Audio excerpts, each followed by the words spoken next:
Steak, chops, and chicken might be the stars of your dinner plate, but have you ever thought about whose hands prepare them? Raylan Ladner takes us to Ramey's in Gautier. Behind the butcher counter of Ramey's marketplace, the rhythmic slice of a blade is second nature to one man who spent years mastering the craft. That's kind of what fascinated me, was learning you take one piece of meat and there's so much you can make out of it. For Vint Necaise, the job has always been more than just cutting meat. He says it's a home, a career, and now a milestone. He's been here 50 years. Chuck eye steaks, that's what that is. That's just about as good as a ribeye, and a little cheaper.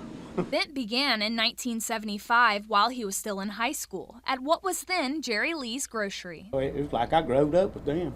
Kind of did in the grocery store. Back in the day, the job looked a little different. Vint remembers when butchers had to break down the entire side of beef. No pre-trim packages, no shortcuts. A lot less work now than it was back then. But I was glad to go through those times and learn that process. You ever cut something so beautiful you're like, all right, this is coming home with me? At least twice a week. The people who see Vint every day says he's someone to count on. He's been here a long time, and he's such a lovely person, and we just crazy about him. For the last over 50 years, he made a big influence. Yes, he did. I think it's a big deal. I mean, obviously, 50 years, I just don't think you see it as much nowadays.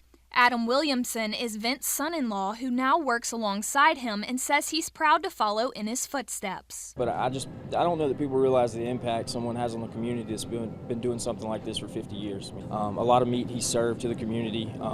During Hurricane Katrina, he was cleaning out meat coolers, throwing it out by the road so people would have fresh meat. And after 5 decades, he's starting to think about stepping away.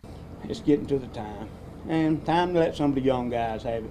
Their turn, He's a man that takes pride in doing the job well for 50 years and counting. In Gautier, Raylan Ladner, WLOX News Now.